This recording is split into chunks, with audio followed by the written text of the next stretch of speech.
Are we rolling? Hello? Yes, I think we're live. We're rolling. I mean, Renegades, Rangers.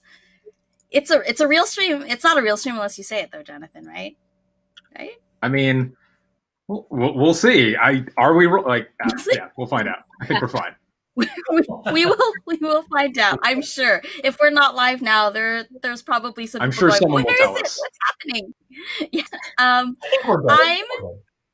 I'm really excited about this panel. My name is Terry. I'm the senior marketing manager here at Renegade Game Studios, and I am also a Powers Heroes of the Grid fangirl. Um, and I'm lucky enough to be joined by some of the people who make this game a thing that I can love and hold and hug in on Team Renegade. So there's Jonathan Ying, Dan Bojanowski, Jeannie Torres, and Scott Taylor. So I'm going to let you guys talk a little bit about yourselves and introduce yourselves, because some of these faces here are new to our community. Dan, I think you might have made a little cameo in one of the videos released earlier this year. But I want you to introduce yourselves, talk about what you do for the game, and your favorite thing that you've made so far, just so that our community can get to know you. So why don't you start, Jonathan? Let's go with you. Sure. I think so. I'm Jonathan Ying. I am the designer for Power Rangers: Heroes of the Grid. I've designed a couple of other games, including Bargain Quest, Star Wars: Imperial Assault, Doom the board game, and a few others. Yeah, I've been really involved with the community for this particular game line, and I've been a huge Power Rangers fan since I was like a tiny, tiny child, like waking up at 7 a.m. like to watch Power Rangers Mighty Morphin.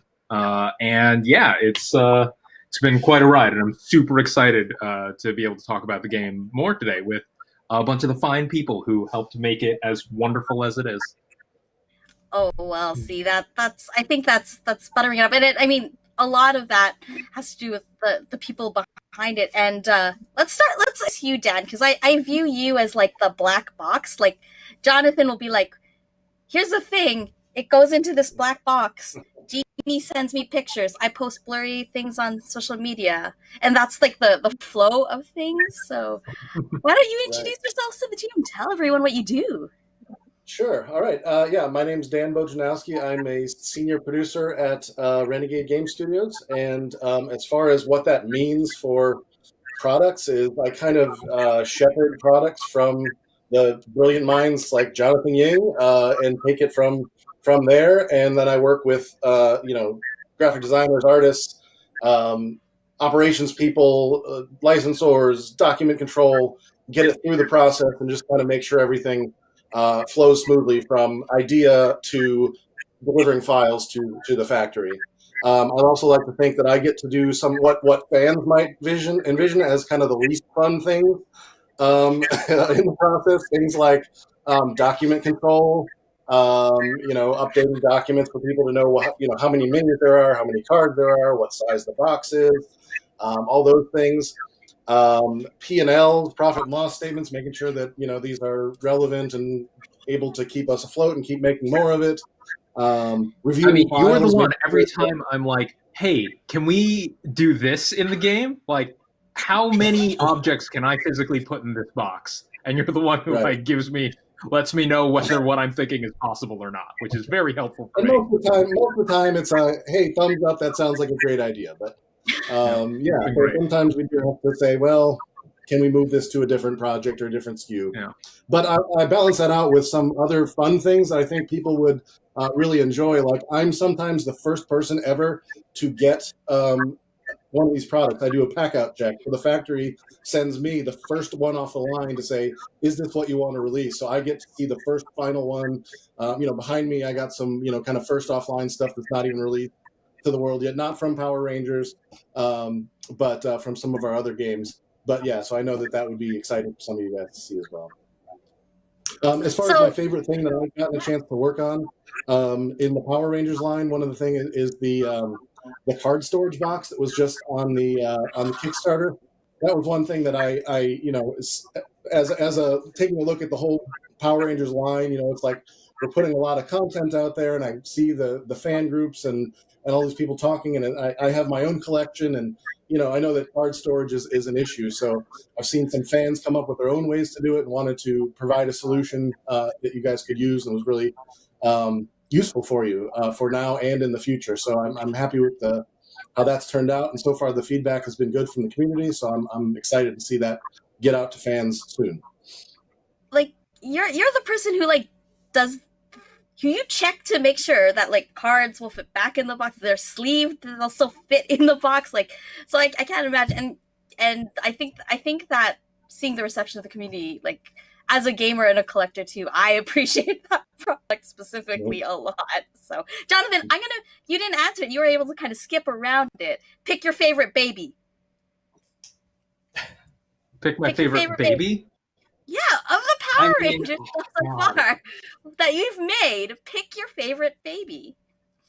I don't know. Bargain Quest is pretty close to my heart, not gonna lie. But in Power Rangers, which is the thing? What's the thing you're like? This is the favorite child of the Power Rangers Hero of the Grid products. I think my favorite Power Rangers Heroes of the Grid thing. Honestly, let's see. I'm super proud of the Allies pack. That was one where we got to do greatest hits, who are some of my favorite characters from all the seasons, right? And kind of making that call was super cool, and getting to do a huge number of fan favorites. I think one of my favorite things was seeing fans be like, oh man, I can't wait for them to do SPD so that I can finally get one specific Shadow Ranger, or they really wanted Magna Defender, and it's some of them were a little sad because they may need to wait for the full big box for some of their favorite Sixth Rangers or special guests, and we just were able to fit a whole bunch of them in the Ally pack and just kind of make this really nice, crunchy product for everybody. It was a treat. That's wonderful. Now we're gonna go over to Jeannie. Now I think for some of our community, when I posted the little banner with your face on it, this is the first time they've seen you.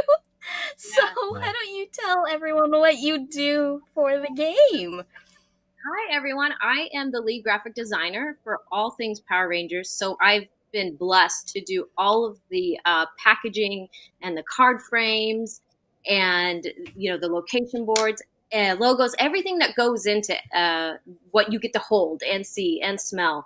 And it's been an amazing ride, and I'm totally stoked to be part of this.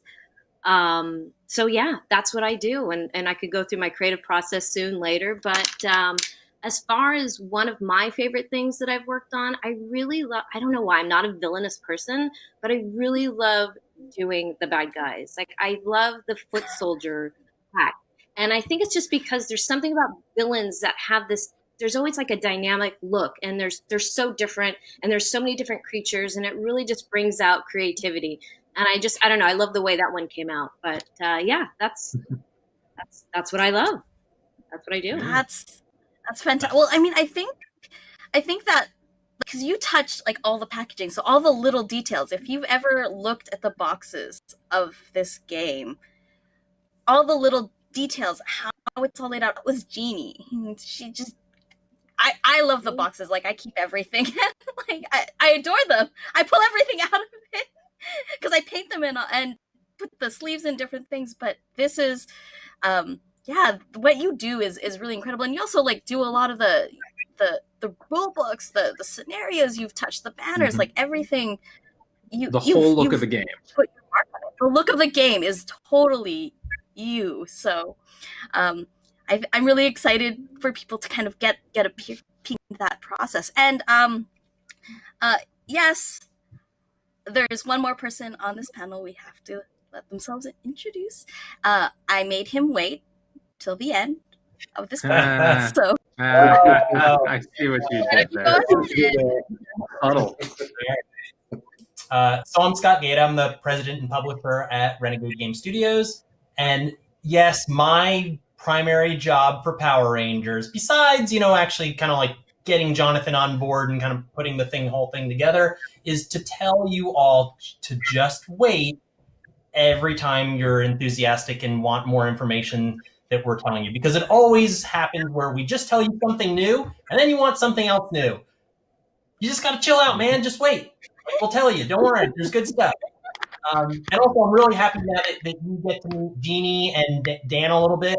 Jeannie, you are going to probably receive hundreds of friend requests after this panel from Power Rangers fans, so be prepared.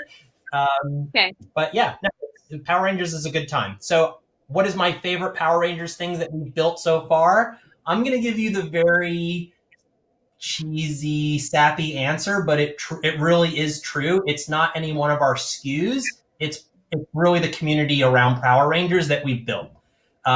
It is by far like one of the best gaming communities that I've ever experienced in my 20 plus years in this industry. Like, it's an awesome community. It's very welcoming to new people. The fans are super passionate. They're very engaged.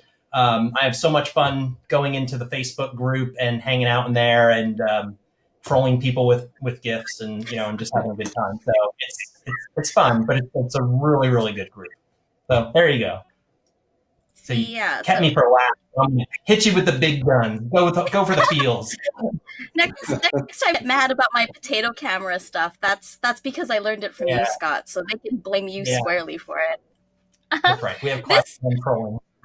So this is where we're gonna I joined the team in March of last year. This is after that first Kickstarter, so I'm really excited about talking first project because I wasn't there for it, and I want to hear what it was like to be a part of that project as it was smashing through stretch goals, as you were making the thing ahead of that. Like, what was the stories that made that really launched this game to where it is now?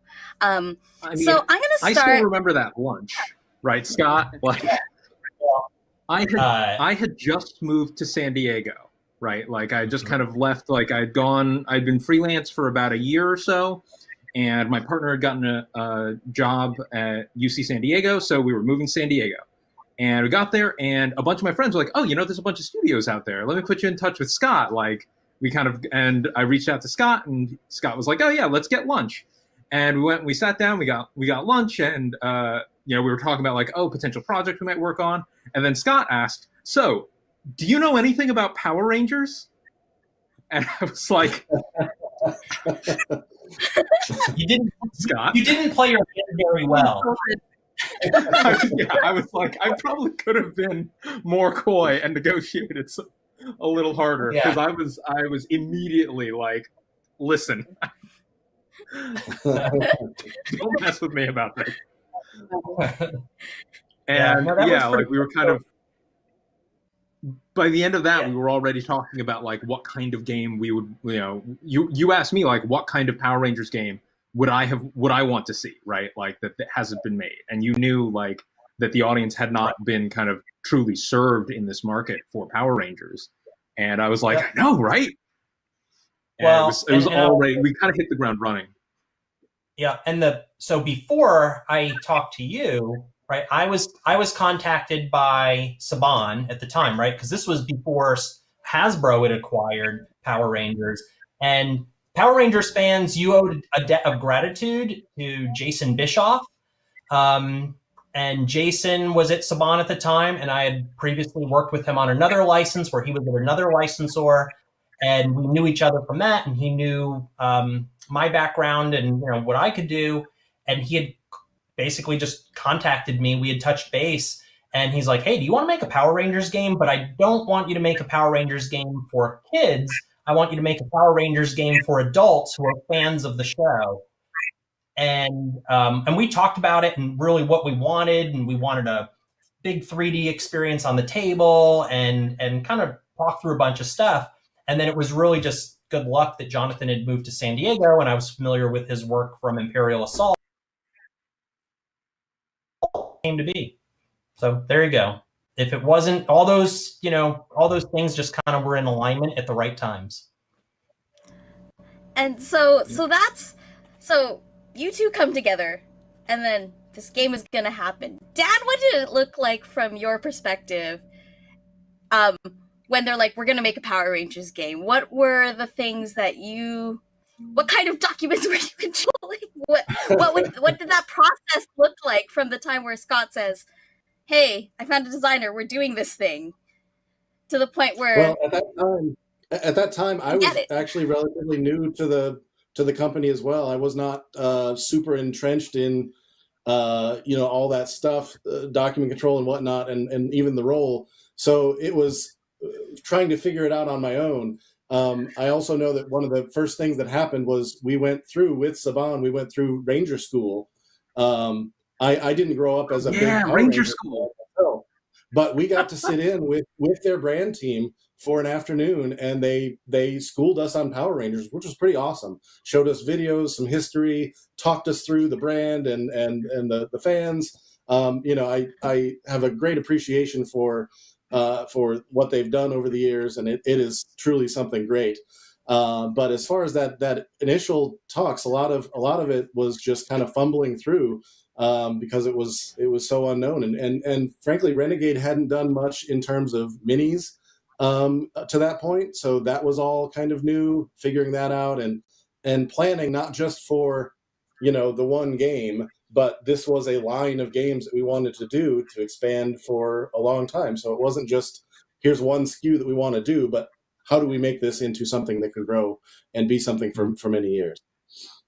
Yeah, I mean, in fairness, Dan, like you were new to Renegade, but it wasn't like you were new to producing games. Like Dan had made World of Warcraft card game, Lord of the Rings, like some pretty big heavy hitters before that. So it wasn't like he got here and we're like, Dan, we need to teach you how to produce a game. So it wasn't. No, but I will say that Jonathan, as y'all know, is a force to be reckoned with, and he's been a pleasure to work with from start to finish. My job is to work with lots of different game designers, and everyone is different in terms of what they bring to the table and how much they contribute to the process. But Jonathan, with his experience in game design and with his total immersion in the IP and familiarity with the IP, has been a huge help and a huge asset to the team, bringing much more than just game design. So that's been a huge help and a huge handhold to even to get started on this process. That's a really kind way of saying, like, I'm incredibly specific about the kind of Power Ranger stuff that I want. And when I'm like, the helmet's not quite right, can we get this pose to match? Like, their morphing call really looks more like this, like the fist, like. No, but that's great. I mean, you speak for the community, I mean, that's we need that. So that's great. Yeah. And what's fun if he, if Jonathan has an idea and it didn't quite go through to Dan, or Scott, he'll kind of secretly message me and ask me to just try to run you out. Don't do me like this, Jane. Back and forth, but ultimately, obviously, it filters through, and we all work. Yeah, I mean, a lot of the time, I'll be like, say, is this possible from a graphic design standpoint in the first place, right? Like before asking, like going through the process, seeing if it's physically possible, if it's visually, like if it can work or if it's coherent. Like when we created like the new enemy type or the Psycho Rangers, that one was like kind of I went around the back to check in. No. The reality is I'm not buying your reasoning. So the reality is that you're like a little kid and you have 3 parents. And you play one parent off the other parent and make sure that every parent knows what you want for Christmas. I mean, you know what? I plead the fifth.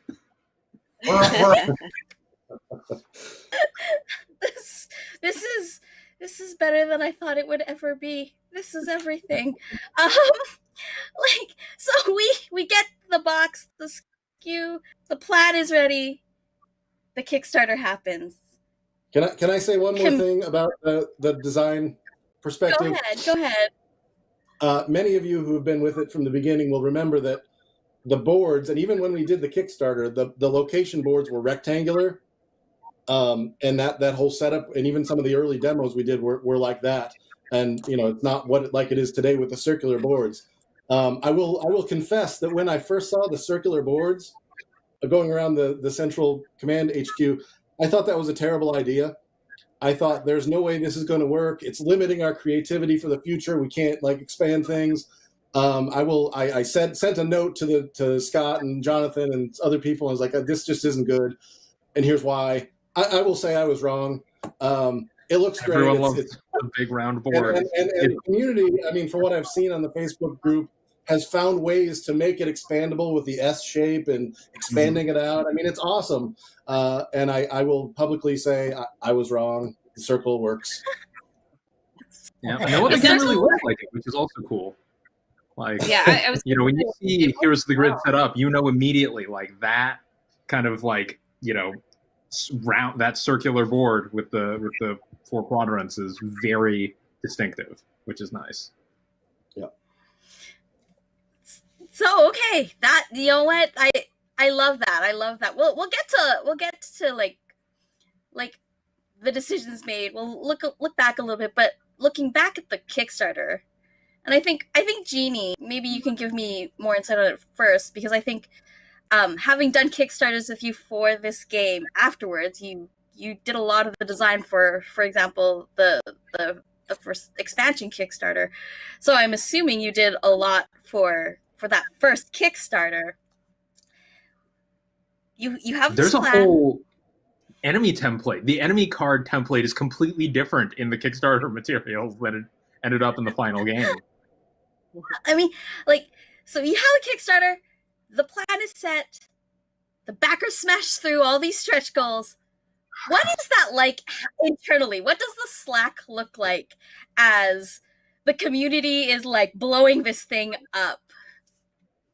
Well, for me, right, we were really into the thick of designing the base game. So we're getting everything together. We're doing our, getting all our finalizations. And then also Paramorphicon was like right around the same time. So we really loaded it on for us. It was really intense, but I loved it. I absolutely loved it. And I was telling you guys earlier, it's like the adrenaline kicked in, and I'm doing like all-nighters, and I've got like coffee cups stacked up and crumbs all over the floor. The house is a mess. Kids don't even know I exist anymore.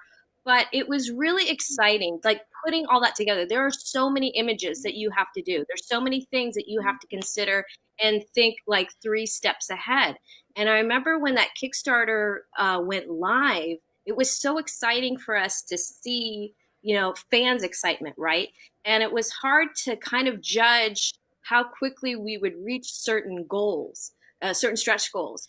And I remember kind of catching myself watching, right? Like, so watching it and then realizing, oh crap, I got to update that. That's unlocked. Like, and then make like, 3 more That images. was your job to make the. Behind. On Slack, we would, we'd be like, we just hit this, we just hit that.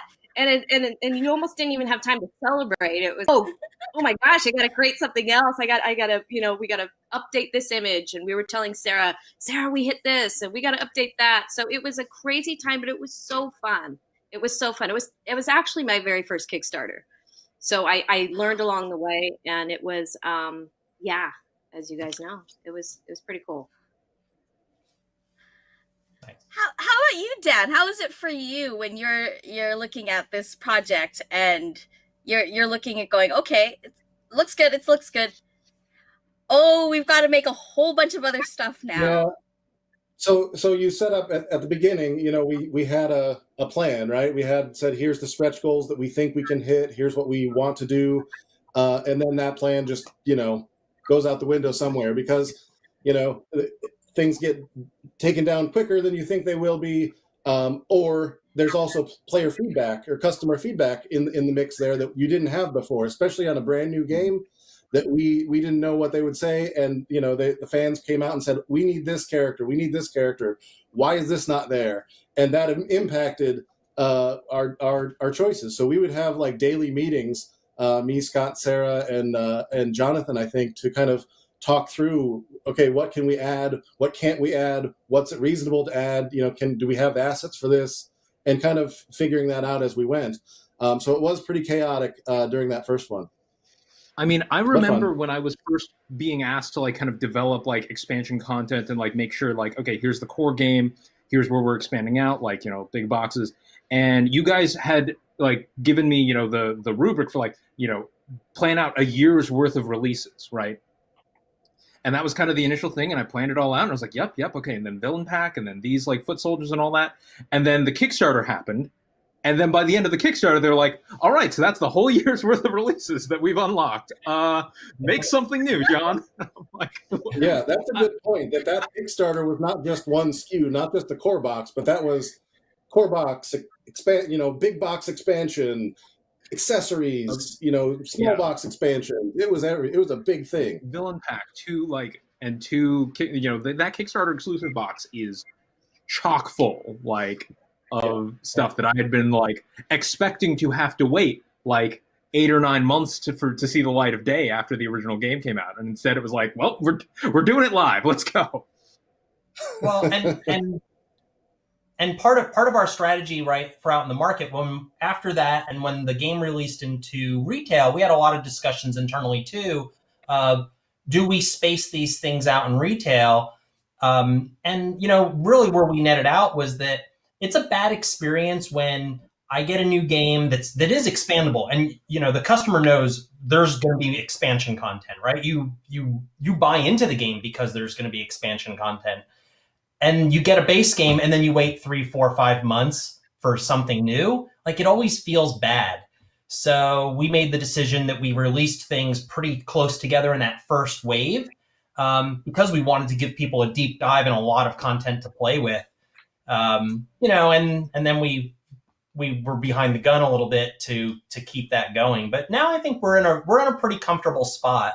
We're working on things at least a year out. We've got like everything for next year is in the works, and we're actually pretty far along for next year's stuff. And very, very soon we'll be starting to have conversations internally about what comes in 2022. That's not that far off. We're probably just a month or two away from starting those conversations. So, boy, yeah, all right. That's right. Just think about it. 2022. Like I'm gonna stop you, Scott, because I don't want Sarah to get mad at me because you're dropping stuff. I'm not. I didn't Right, say on me. That's not nice.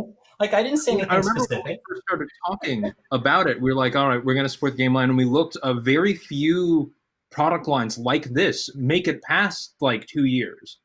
Like 2 years tends to be kind of the very like tail end of a life cycle for a lot of these kind of games, where they make like a bunch of content, people play it, they enjoy it, and then then it's good.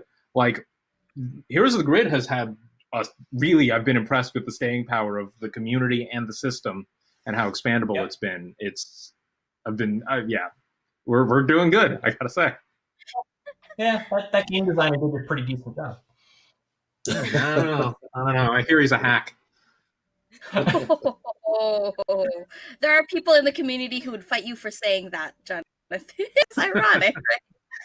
I am going to say, Scott, for you and for everyone who is in chat right now, I will spend a little bit of time at the very end to try to get a little bit of details out of you. But in terms of the question and answer period, especially, we can talk about the stories, but let's try to avoid like what's coming up. Those questions, we're probably not going to answer them anyway. So we'll just, we won't talk about.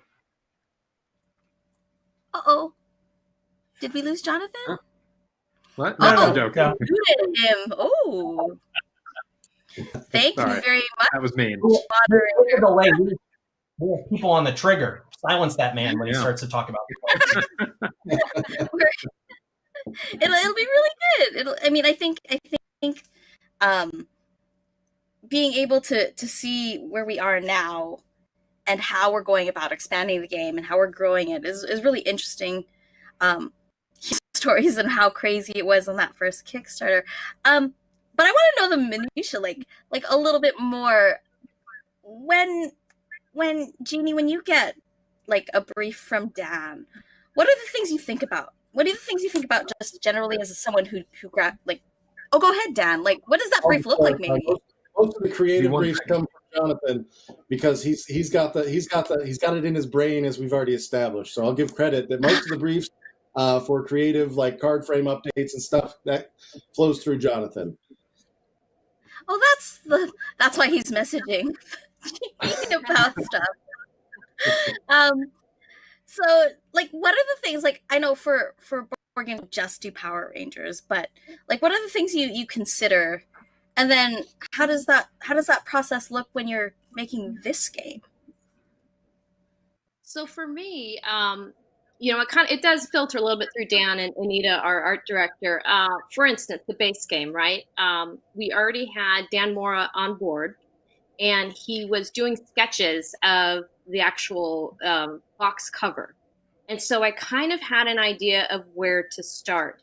And from there is the logo, right? So I grabbed like a more recent Saban Power Ranger logo, and I knew I had to marry together Heroes of the Grid. So I took time. I didn't get to go to Power Ranger school, which I'm really bummed about. I can't believe you guys didn't tell me about that, because I would have loved to go.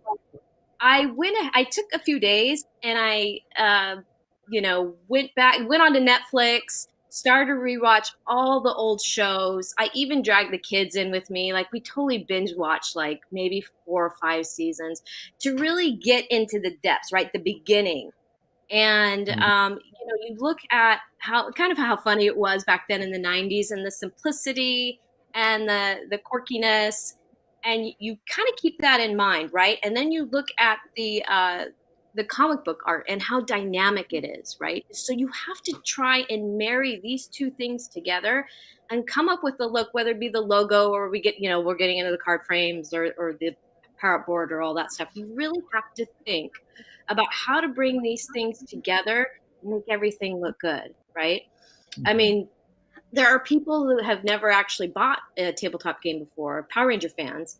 So you want to pull those, you want to pull those people, and you want to pull in people that are already gamers. And you really have to think psychologically about how to put something together, how to really lay it out where it's inviting, and you want to focus on your main point, which is truly the artwork. Like, Dan Moore's stuff is so amazing. And you really want that to be the hero.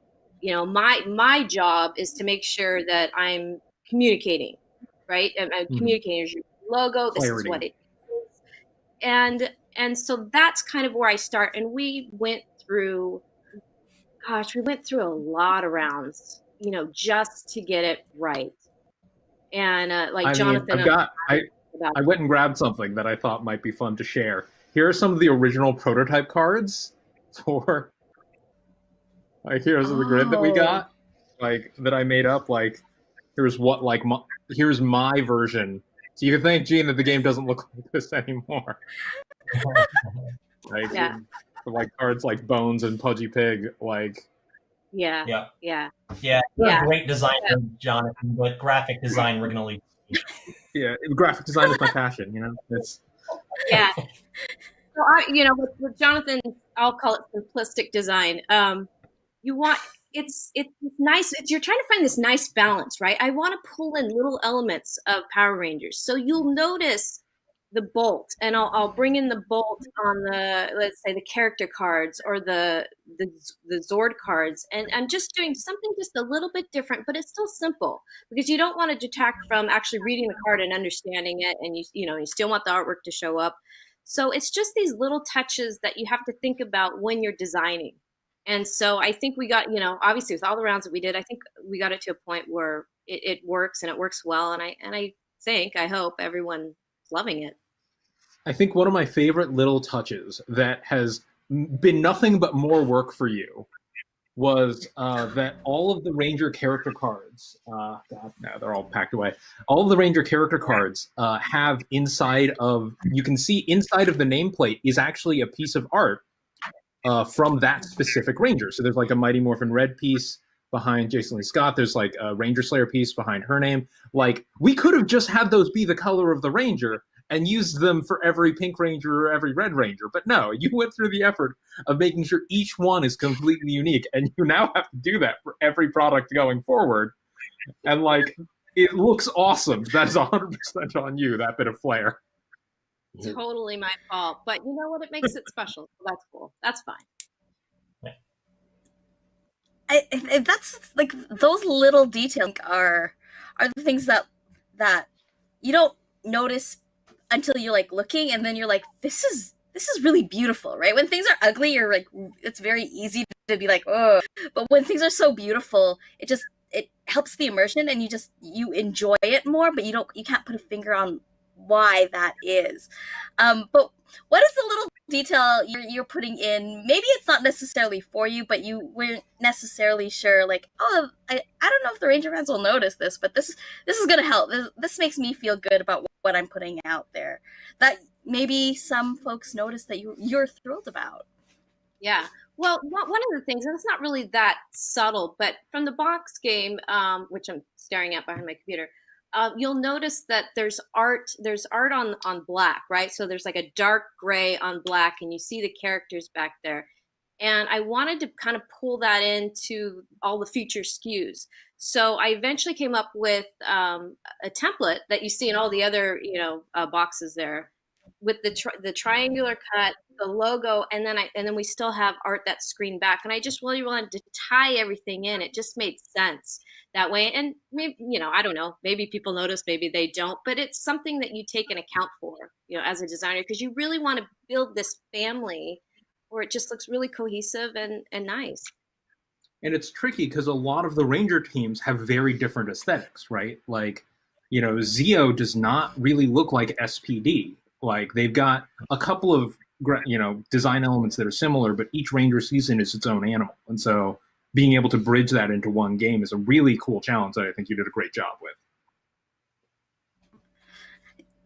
Yeah, I think the look of the game is really interesting too, right? Like, you said earlier that, they wanted to make a game for adults, right? Like, when I look at the cover of Shattered Grid, this is not a kid's product. Thing about the game that says, hey, children, come play this game.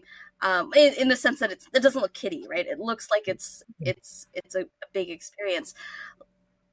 As we have seen our community grow, as you were experiencing Power Rangers, maybe not as for the first time, but like as someone who's said, I didn't grow up with this, seeing it now and seeing the community now, how do you think that the reception to the game and the community is now, as opposed to like what you thought it would be before the product launched? Like, is the expectation matching in terms of what you thought this community is going to be a thing, or the fans will be like this, or has it been different than what you thought? I mean, I would say from my point of view, it met our expectation. We went into it looking at a brand at the time. When we went to Power Morphicon and previewed the game, it was celebrating its 25th anniversary, right, of the TV series. And the mission was not, like, when we say a game for adults, we mean not a game for 8-year-olds. But that doesn't mean, because of the cooperative nature of the game, the whole family can play the game together.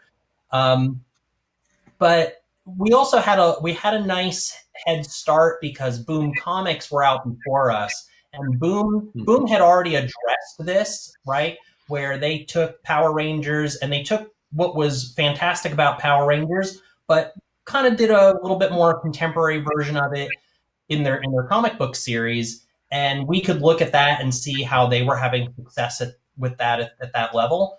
But yeah, I would say it met our expectations. It's probably exceeded our expectations, but I think, it's working as intended. We wanted to provide an experience that was for adult fans of Power Rangers, people that grew up with Power Rangers and are still fans of Power Rangers and didn't want to play, a roll and go style game or something that was a little bit more simplistic, that was more immersive, more of an experience than just, your typical children's board game. So yeah, I don't know. From my experience, like, I think it's hit it. I don't know about Jonathan, Dan, and everybody else feels about it, but I'm good with it. So.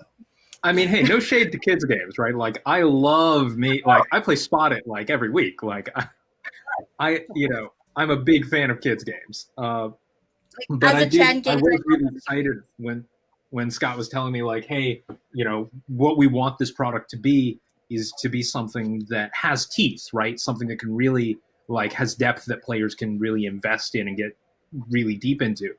And I was kind of like, partly I'm really excited about this game design, and I want it to speak to Power Rangers and to be this cooperative, cool tactical game. And I was a little worried that just players would buy it for because it was Power Rangers and not really worry to think much about the gameplay or get too invested in the game mechanics. Thankfully, with this Facebook group, it's been really cool seeing players dig into the strategies and the combinations and just kind of tease out the system in really cool ways that make me feel really emotionally validated as a designer. It's always nice to see that kind of stuff appreciated when players oh man, if you combine this with that, oh yeah, and I'm yes, do it, do the thing. I'll plant seeds of systems that are okay, this ranger's ability looks interesting, but how do you use it best? And it's it comes with this other ranger, and if you think about using them together, you then create this much more powerful combination, which speaks to the spirit of Power Rangers, in my opinion, of coming together and putting giant robots into a much bigger giant robot, but also just creating a really fun cooperative play space that I love. I've been incredibly pleased.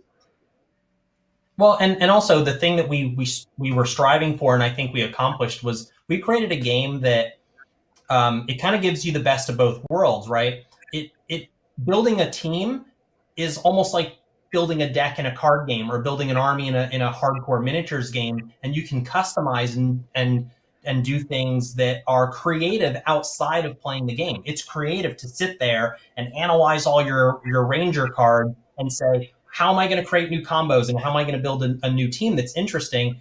And then it's really fun from a fan or an IP standpoint, because I get to do things that they didn't even do in the show. I can create ranger team ups and scenarios and all sorts of stuff that didn't even happen on screen. So I can create my own Power Ranger stories through my choices, and then through the gameplay that you have through that you experience. So it's very satisfying on a lot of different levels, and I think that's why we've had success. Mandy Hutchins, I was talking to yesterday, and I think she paid us the greatest compliment that a licensed game can ever get. Is she said she played it with her game group. It's a hardcore game group, and she said nobody was a Power Rangers fan. And they were all kind of oh, I'm not really a Power Rangers fan. And they sat down and played the game. And then they played the game and they said, wow, that's a really good game. And I want, and they're interested in playing it again. And for any licensed game, that's the greatest compliment that you can ever get, is to still have a good, fun experience and not be a fan of the IP. So, it's doing well. We might actually keep Jonathan around a little longer because he seems to be doing a good job. I will also say that the thing that's been great to see as well is the painting community that we've kind of fostered for this product. Yeah. It's not just, but Terry's been doing a great job of kind of leading that group and demonstrating how to paint, something I have no skill in at all. But I love watching that painting group, whether people who paint them, what shows up in either group, but just love seeing these SKUs, these figures painted up really well, those giant mega Goldars and stuff. I just love what people can do with those figures. It's great.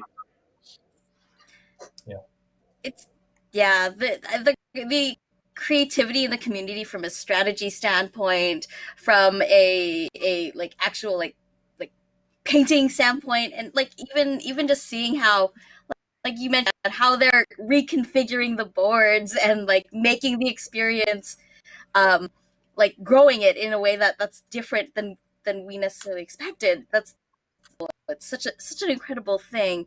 And I think this kind of leads me into a little bit of my next question. What were the decisions, maybe some of the things that you were okay, well, I'm going to do this, the right decision, that were validated afterwards by the community, that you're oh man, I was a little concerned about it initially, but now if I back and tell myself, hey, this is a good decision, the community is going to love this.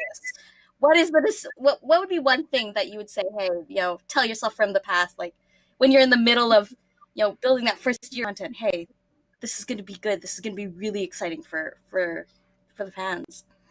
I'm gonna throw it to. I'll give it to Jonathan first, because this is going to be this is going to be one that I think that you've gotten a lot of feedback from the fans on all sorts of things. So I sure have. I don't. That's pretty tough. I think like one of the things that's always kind of tricky about some of these products is that like Power Rangers is such a big franchise.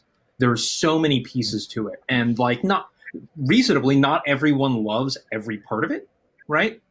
And so like there are times when it's like, okay, I want to make like certain characters. Like I know some fans weren't particularly big fans of Rocky DeSantos because he replaced Jason, and everyone loves Jason.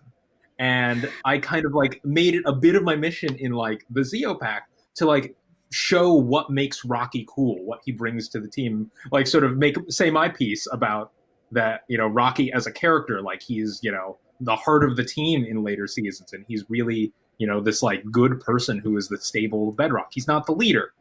And creating this really cool support character out of Rocky in the Zeo pack was something that it was very exciting to go back and see people who were like, it's like, I don't really like Rocky, come back and say like they really enjoyed playing with Zeo Rocky, and that they were like, I've come around on the character now that they've played with him in the game. Man, I don't know. There's so much that I've been having an interesting time with. I think like some of the weirder experiments, like Alpha 5, like so I don't know, you're like love. Yeah, it's been cool. Like Alpha 5 is one of the more weird Ranger experiments, and like we certainly learned a lot from the design of that particular character and that sort of support role.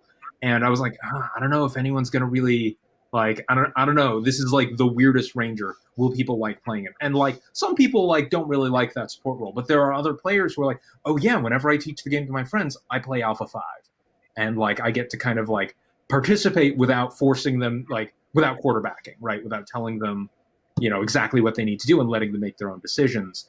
And that, that is nice for my own personal anxiety of like, oh God, is this going to work? Oh God, wait, oh no. Like, now, so far things have been mostly great. And even when things like, even when we occasionally slip up, like the fans are very communicative and we like can talk to them, and they, when rules are slightly unclear, like fans can like come and ask us and we can update the FAQ, and I can be there in the chat, and they're all super supportive. Here we go. Here's the thing I was most skeptical about: being connected with the community. I've been a part of these game communities in the past, and it's like fans have the capacity to be mean, right? Like when people are really passionate about certain things, they can sometimes get heated and get unkind. And I'm always really anxious about it because I'm a bit of a sensitive person. And so like I, try to avoid the comment section in general. And when Renegade was like, oh, you should really hang out in like the Facebook group, it's really nice, I was like, I don't know, Scott, is it nice? And I went, I was like, oh, hey, it is nice. Everyone's really nice. And Nice. it's the community, and like I think Power Rangers as a franchise is like it's Care Bears with kicking, right? Like it is so full of joy and love and support for it's so wholesome, and I love that about the community and the franchise in general. Like, man. Yeah, so I think that's the biggest turnaround for me. Is that. Well, while we've been talking, a bunch of the community have been posting these really sweet, nicest comments, just totally exemplifying all the things we were talking about and why we love them. So how about you, Dan? I know you mentioned the round board. I got another one. Okay, that's the one. Oh, you've got another one. Okay, go on.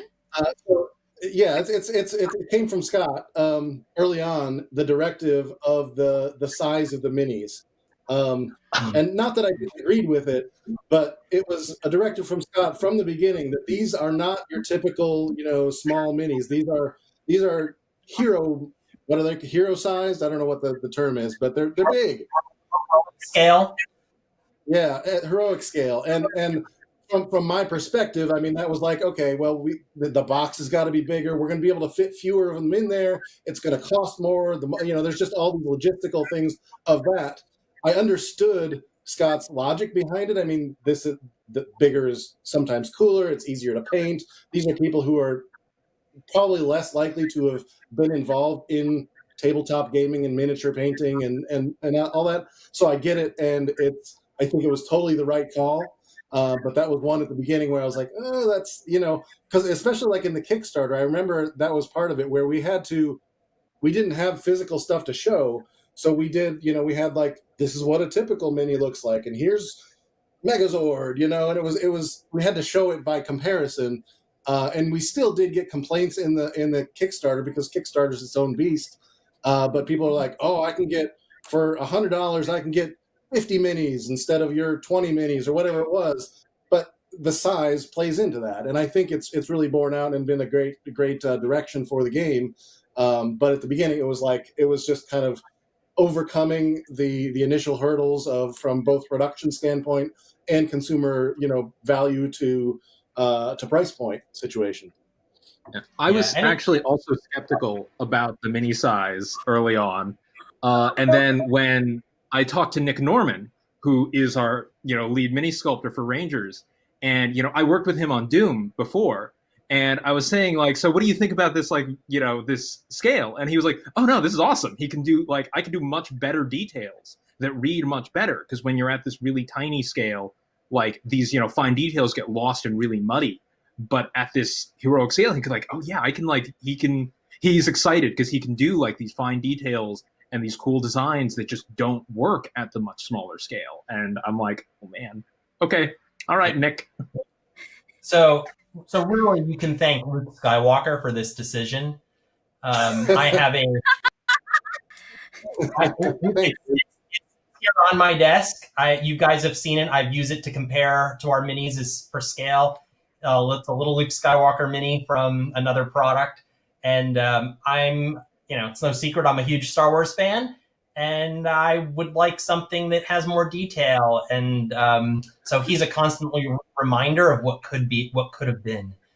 So we did Power Rangers, but this is the first time hearing that I was doubted so heavily.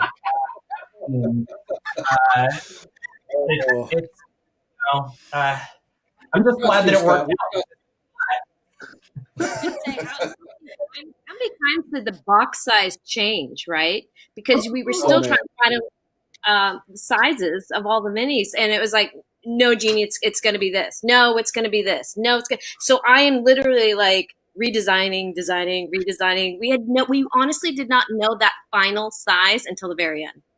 You had to re-export the whole box. It won't fit into a Calyx shelf, and now we got to shrink it down. And yes, I remember that. This is the prototype box. This can't fit in a Calyx shelf. Yeah, it's exactly a millimeter too big, and it's we're oh wait, bring it in just a touch, and but it's exactly a tiny bit too big for the Calyx block, and I'm like. And you let me keep it because no one else, because the office uses Calyx shelves.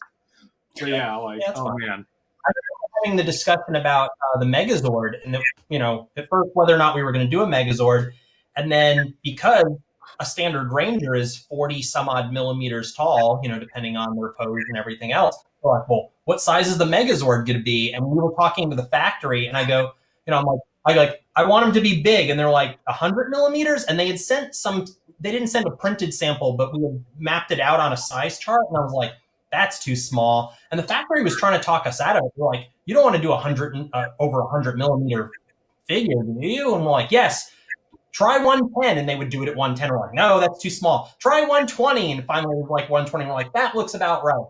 And they're like, are you sure? I'm like, yes, let's do that. And then Cyclopsis is even bigger. So, it just from there. Yeah, it feels like there's it feels like a little bit of monster creep happening. They're just getting bigger and scarier, and then the designs are being harder and more scary. So that's what I think. It's fun to see how the game is evolving now. So we're gonna. I think I've got maybe one more question before we start taking some Q&A from fans who are tuning in. But Power Rangers is one game that we make as Renegade, right? What is one thing at Renegade you think that Ranger fans should check out that isn't Power Rangers, that you'd like them to just enjoy and experience, that they would really appreciate? Because I think that um, there's other stuff out there. So I'm gonna start with you, Jonathan, because this one should be easy, right? I don't know what you're talking about. I mean, shameless self promotion, right? Like Bargain Quest is another game that I designed that Renegade has been kind enough to publish, and I'm super proud of it. I think we've got the sunk costs pre-order is currently available for the next expansion, which I'm super excited about. That was like when I wasn't working on Power Rangers, I've been working on Bargain Quest, and it is one of my favorite. It is one of my babies. I love it so. And I think, like, you know, for the Power Rangers fans, if you like my design sensibilities, this may be, you know, a very different style of game, but it is something that also came from my heart in a similar way. How about you? What? How about you? Let's throw it to you, Scott. What is the game you think that Ranger fans should definitely check out? They probably enjoy. Well, I would say probably it's a game that's not out yet, but it comes out later this year. Maybe Scott Pilgrim Miniatures: The World would be a good one, because again, if you like that 3D miniatures on a table sort of experience, but this isn't like War Game Skirmish, right? It's narrative, it's immersive, it tells a story. You can kind of put together all different combos. If you're a Scott Pilgrim fan, there's lots of humor in it, and you know the story and the characters really come through. So probably the Scott Pilgrim game, I think, would be a good cool environment. You can, like, pick up tables and throw them, and throw chairs at each other, and it's awesome. The boards are pop up. They have like really cool backdrop. There's a bunch of different boards. And yeah, I love the 3D terrain in Scott Pilgrim. Like, it was so cool when I saw that set up. Yeah, it's neat. So yeah, there you go. That's my pick. How about you, GD? You know what? I'm going to agree with Scott, because and I got to have a hand in that too. It's just it's just fun. Like Dan was saying, you get to pick up objects and throw them, and you've got minis, and you've got all these different. They're really cool player boards that I designed. They're layered. They've got spots to put. It's just really cool. It's really cool. And so, yeah, I would say that another game, maybe another one that I worked on was Flip Ships, where you can defeat enemy ships, and it's actually a manual dexterity game, and you can flick these things and you try and take down the mothership, and that might be maybe up some of your guys' alley, possibly. I think just building the mothership of Flip Ships is just like it's kind of similar in the sense that Rangers on the Table is a spectacle. Flip Ships on the table is its own spectacle, and it's really cool like that. How about you, Dan? Flip Ships, and I'm so bad at it. I would say so. This is a solo series. This is a solo only game, and I know that among our Rangers community, you guys have kind of taken on there's a lot of solo gamers out there, so I think this one might be good for you guys. It's also a dice chucker. So you're this Maya Strongheart, and you're fighting against 7 or 6 different gladiators all at the same time in a fight for your life, kind of in real time bursts of dice rolling action. There's like 5 or 6 different modules in there that you can mix and match to make the difficulty easier or harder. Lots of replayability in a solo dice chucker. It's just a whole lot of fun. So I would just checking that one out. Yeah, all of those games are great. I was gonna say something similar too, actually, Dan, because you brought up Proving Grounds, which was a Kane Klenko design game, and I think Fuse is like Power Rangers in terms of like portability. They're on separate ends of the spectrum. Fuse, I can stick into my pocket if I really need to, like a couple pockets, and they're girl pant pockets, so they're not very big to begin with. But operative, it can hold, like you can play your Ranger team, like the people you play Power Rangers with, you can play Fuse with. It's cooperative. It's quick playing. It's nice refresher kind of thing. also, and I think that that's also a game to check out. So we're gonna go to the Q&A. We're gonna take a quick break. I think we're gonna play some cool animation, and then we'll be answering questions from our audience. Ooh, how exciting.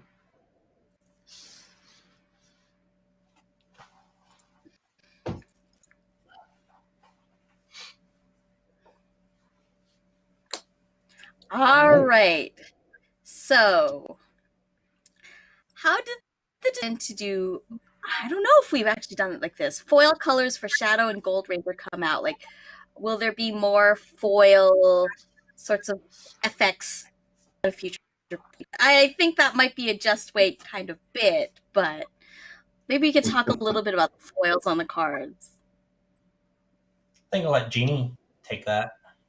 Yeah, well, I feel like I usually kind of lean on Jonathan, right, where it makes sense. So yeah, he just usually says, "Hey, let's try foil on this," or we thought maybe with the Zeo Gold that would make sense because we really want to differentiate between that and say the Yellow Ranger.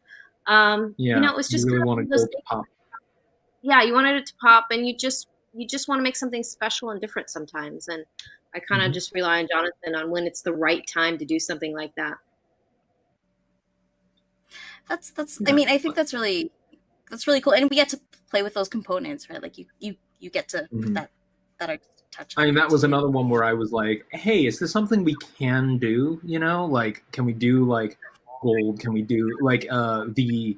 I think the earliest example of this was when we were doing the dice pack, and the Green Ranger dice were like most of the dice are their color and white with white pips because the Ranger's color scheme is color and white, but the Green Ranger has a gold element in his color scheme, and that's really significant.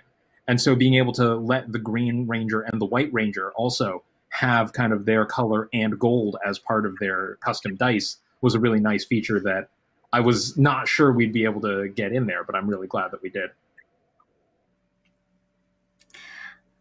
All right. So the next question, I throw this to Scott. Has Hasbro been very welcoming of you and your plans for Heroes of the Grid, or suggestions that we've made for newer series models and features and that sort of thing? You're probably the best one to answer this, Scott. Sure. So, like I said earlier, we originally our very first contract was with Saban, and about I think it was the acquisition of Power Rangers by Hasbro happened before we'd even launched the game, so we were a little nervous at first, because it's a new partner and it's an unknown, so we weren't sure what might happen. And really, Hasbro has totally been like our best partner. They are so easy to work with. They're so supportive. They seem to really love what we do, and yeah, they're great. They're absolutely great. Like, I've worked on so many licenses in my career with so many partners, and I would have to say they are right up there at the top of the list, which was really, really amazing to us because they're such a big company. So you look at that and you go, wow, this is a big company. And with that usually comes, a little bit more red tape or bureaucracy maybe, but they've got their act together. I mean, they're the world's biggest toy company. So they know how to do things. And they've been nothing but a pleasure to work with. They're a great partner. And we lucked out. Like, we started with Saban, they were a great partner, and Hasbro kind of said, hold my beer, and even went a step further. They're great, and also, it's like, whew, we dodged a bullet. Could have gone in another direction with a different type of partner, and they've been nothing but supportive. We've renewed our contract and everything, and we're just plowing ahead and making cool stuff. Yeah, you never know. Maybe even more stuff. Who knows?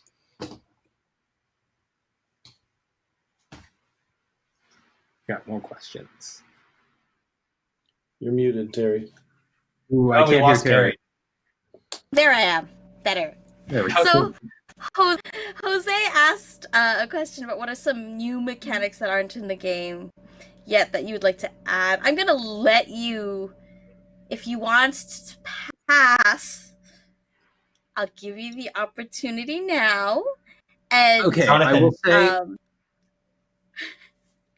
I will say there are some things players pointed out and wondered about mechanically. Certainly, every time we do a new Ranger, we like to explore kind of new ways to play the game, new ways to interact with it. Magna Defender interacts very heavily with cards that are in your discard pile. There are definitely some Ranger effects that are upcoming that we have not seen before.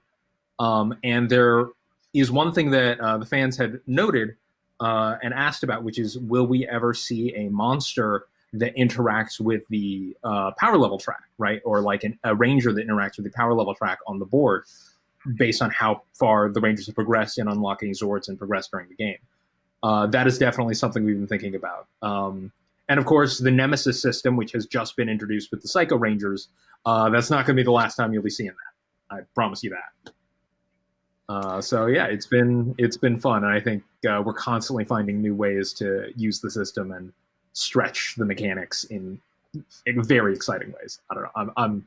I'm having a good time. The playtesters are going wild. Like, it's been great. Yeah, I will say, going back to the skeptical type questions that we had earlier, I'll also confess to Jonathan, I don't know if I said anything at the time, but I was skeptical of the 10 card deck being enough at the time, but I'm very impressed with how much you've been able to do with such a small deck and make each one unique and different and thematic for those Rangers. I mean, I was worried about it too, but like, it really is the right number for the game. Like, it allows, like, with the hand size and everything, it ended up just like, we tried a bigger deck sizes, we tried a couple of different ways, and just that those 10 cards really got to the gameplay point that I really wanted. Like, that is, yeah.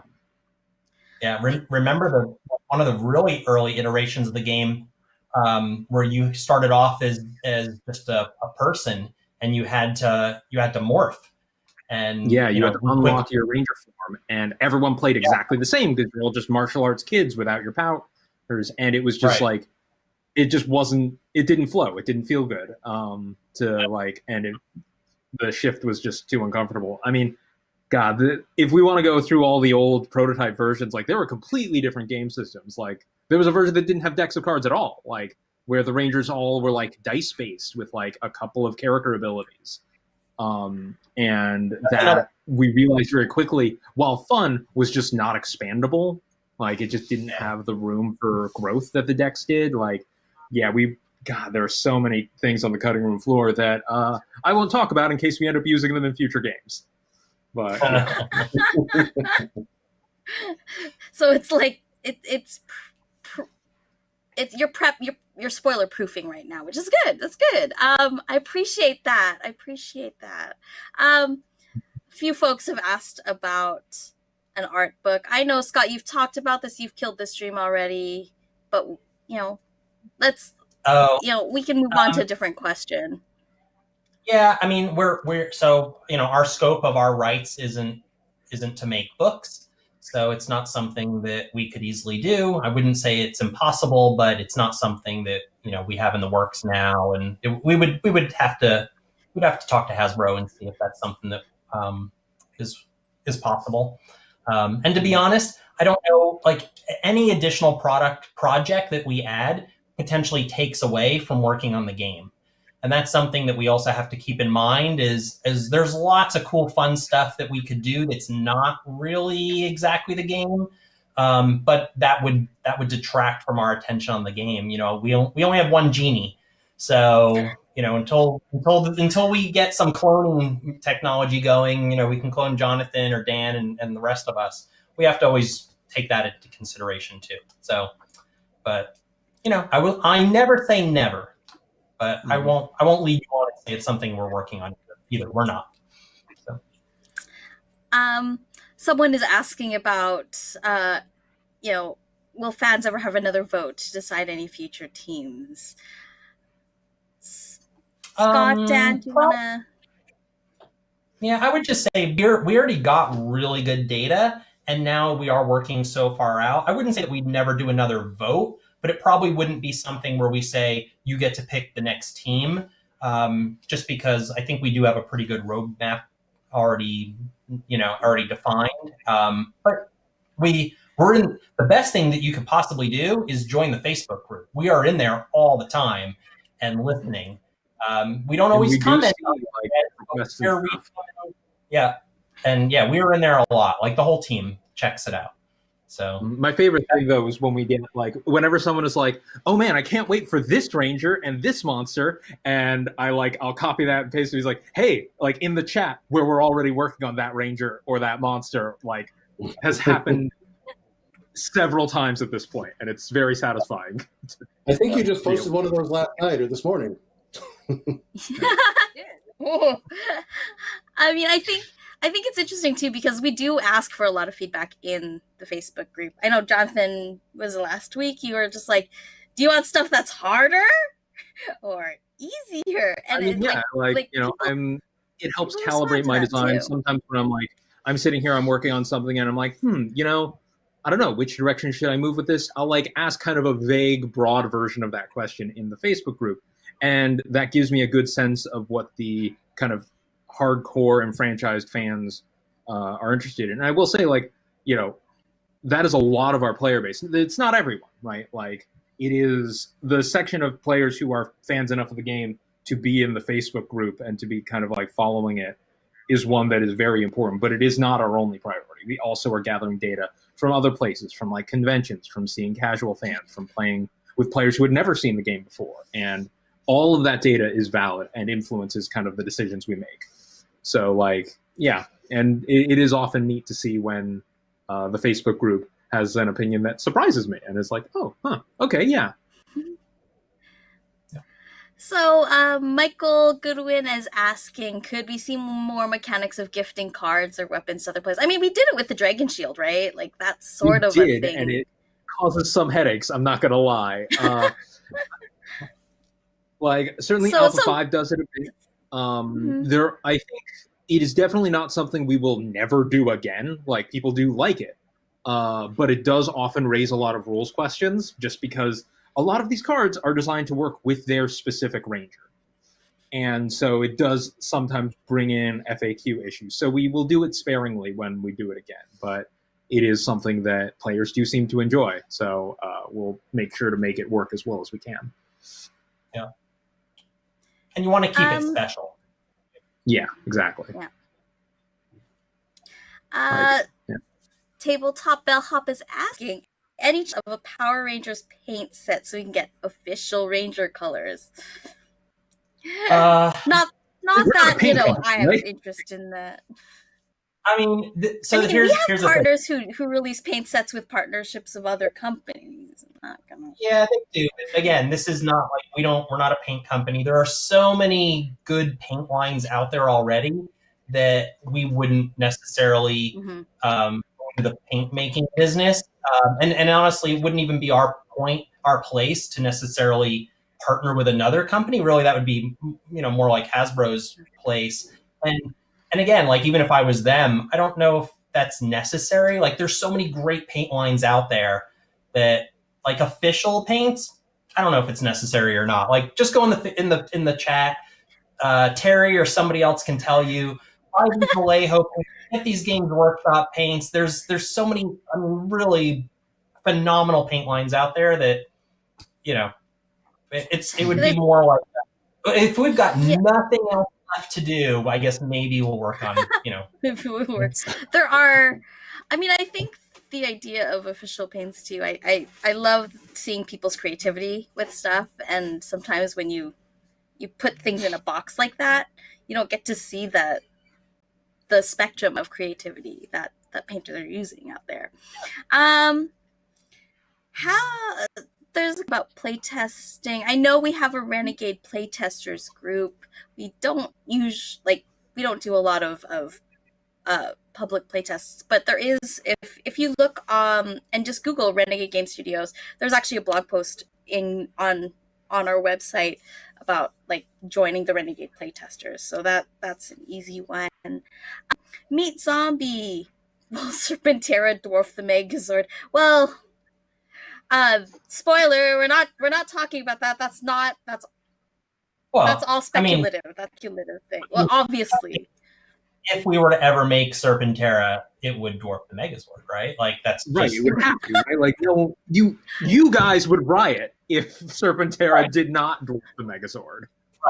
yeah. I'm not saying we're making Serpentera. I'm just saying if we did, we would have to do it right. Yeah. Yeah, but we're not. John. Maybe someday. Who knows? John Ferry is asking, is there any chance to get other, like an official dice tower or an official dice tray and card sleeves? Oh, is there a chance? Yeah. Sure. Dan, is there a chance that if we ever do any stuff like that? I mean, we've done dice, we've done card boxes specifically for your cards. I mean, I think that shows that we're open to that type of thing. Yeah. If there's demand. And yeah. So you're saying there's a chance. I'm saying there's a chance.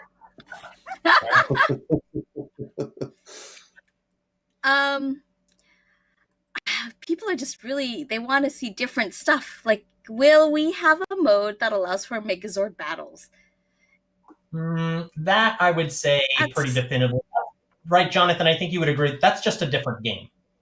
Yeah, like that. Heroes of the Grid is about this like kind of on the ground, like hero versus monster, like hand to hand combat, and like the Zords that are in the game are specifically in there to support that, and like tacking on an entire giant system that really properly simulates this giant Zord combat, and then the Megazord. Like that would require so many alterations and so many things. It would be its own. It would have to be its own game line, and it would be really hard to integrate in a product that's already been expanded so much because everyone would be like, "Oh, what about all these other Ranger teams? What about all these Zords?" Like having to do all of that content and make it compatible would compromise both the integrity of Heroes of the Grid and that new system. Like it would really weaken any Zord combat game to force it to comply with Heroes of the Grid mechanics. Like, I think, if we were to do a game about Zords, it should be about Zords. It shouldn't be shackled to what we've already established, which was not designed to feature Zords in that way. Right. Yep. There's a question about, will we ever see a new story mode or a new layout for maps? And I think that we've done a little bit of like narrative stuff with the scenarios and played with that sort of. So we are.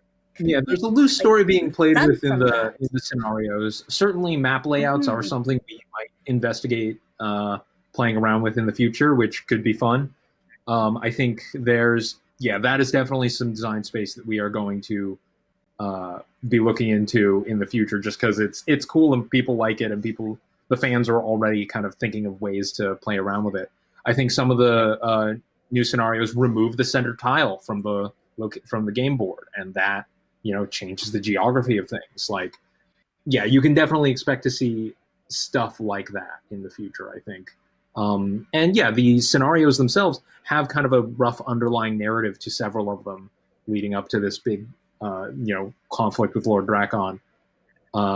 So yeah, I think, but insofar as the individual games are concerned, I think that Heroes of the Grid really stands as kind of the simulation of the classic Power Rangers Monster of the Week formula.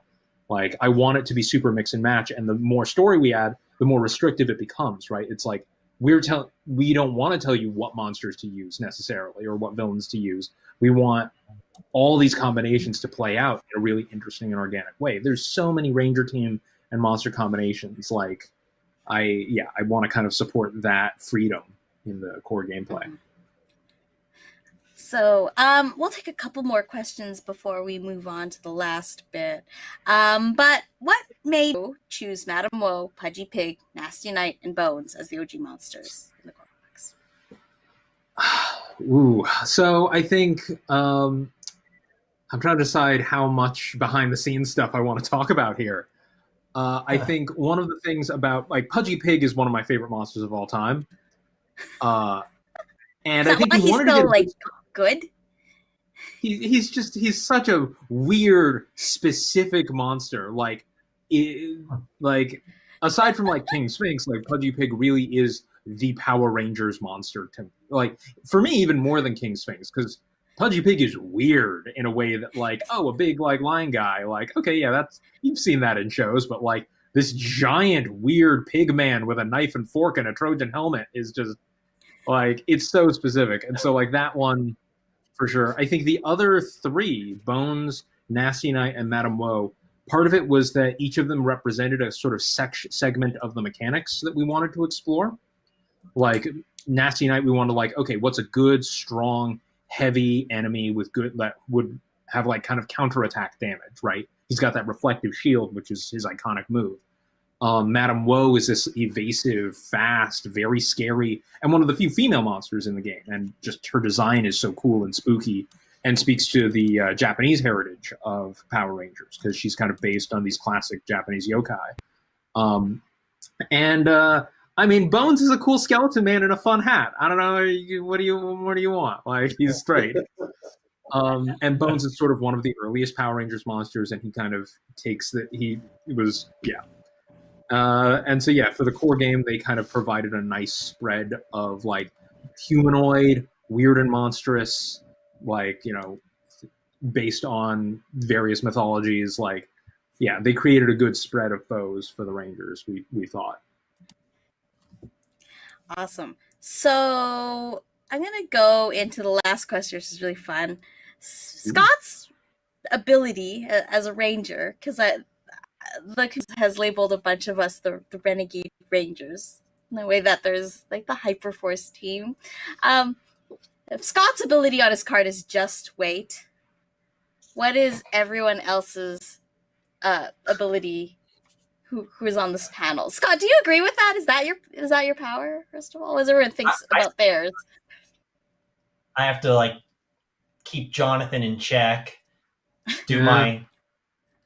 Don't watch what you say, Jonathan. But yeah, no, that's fun. I mean, having things and not telling people things can be fun sometimes. So I'll take it. I'll own it. You, Jonathan. I mean, mine, I feel like it's pretty easy. It's Are We Rolling? Are we rolling? Yeah. That's rolling at the beginning of each battle, you know? Like, it's just, this is my jam. Like, this apparently has become my catchphrase. I started saying it in the first couple streams as like a genuine question whether we're rolling, and now I'm like, well, this is the thing, and I gotta know. Are we? We're rolling now. That's great. Well, then be now. Sorry. Which is, it's funny too, because like when you ask, are we rolling? And then I see the dice rolls on the table. I'm just like, you're not rolling, Jonathan. I am not. No, I am categorically not rolling well. How about you, Dan? For this project, Power Rangers specifically, I would say the headline for my ability would be, I'll update the PDD, which is just my way of updating the documentation based on Jonathan's whims or something Scott has said, or something, Jeannie says, well, this needs to be this size now. I got to update the documentation so that it produced the right, and I don't know what it would do in the gameplay, but I'll update the PDD. Actually, there's a different Zord in this one, or like there's fewer. There's this one has a Megazord. This one doesn't have a Megazord. These are this size of card. And these monsters. I'm speaking in acronyms there, but PDD is product design document. That's kind of the master Bible that everybody in the company looks at that says, here's what we're making. And we all agree that's what we're making. So anyway, that's my... How about you, Jeannie?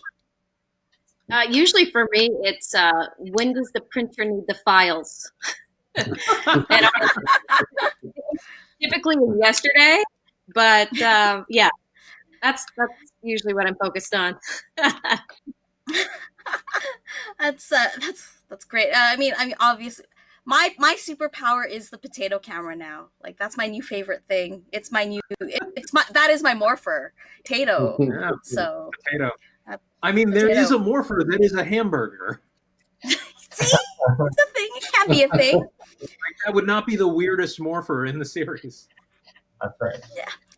So Well, it's a cell before phone we... in the It's a series, cell- but in Sentai, it's a hamburger. It's a hamburger. Before we end to we do want to say like there is a future for Power Rangers. I hope Heroes so. of the Grid, there's a future. Like number our villain packs, we have stuff. Scott, I'm gonna let you just take over so that I do not get in trouble, and I'm just gonna release the steering wheel to you. Right, whatever trouble if happens there's will anything you fall want on to Scott. share. Yes. Hopefully, Sarah's not listening. Yeah. Right. I don't think that's fair. So, this is the third panel that I've been on in our Renegade Con thing, and people keep trying to get me into trouble, and I don't really appreciate it. So yeah, there's of course a future, like we've alluded to. We've got next year is, I wouldn't say it's done, but it's very, very, very far along in the planning stages. We're wrapping up phase 2, is shipping before the end of the year. You're going to have that stuff in the fall. We'll be announcing phase 3 probably right after the summer, or at least the first part of next year's wave of releases. So I would say look for that, right after the summer, maybe around September or so. The other thing that I will tell you is late summer, probably September-ish or so, we are going to reveal a brand new Power Rangers game that is not tied to Heroes of the Grid. It's a totally different type of game. It's a totally new experience. And that's all I'm going to tell you. It's just a new game. And we're going to tell you sometime after the summer. Sounds fun. There you go. Jonathan played it, right? Jonathan's I have played played it. it. I do think it's pretty cool. Yeah. So Jonathan's not the lead designer on that one, but Jonathan is involved. One of our internal designers, Matt Hyra, is the lead designer on that one. Matt's great. Yeah. So, that's all you're going to get out of me. Nothing more. You're just going to have to wait. Just wait. And it's perfect. We're just at the time. Thank you, everyone, for tuning in, for sharing your positive comments, for asking questions. I hope you take the time to enjoy the rest of the convention. There's still so much happening. There's a lot of panels, interviews, workshops. There's a lot of chatter in the Discord. There's just lots of fun stuff happening. So definitely take a look around. And thank you so much for tuning in. I hope you have a wonderful day. So bye. Catch you guys around. Thank you. Thank you, guys.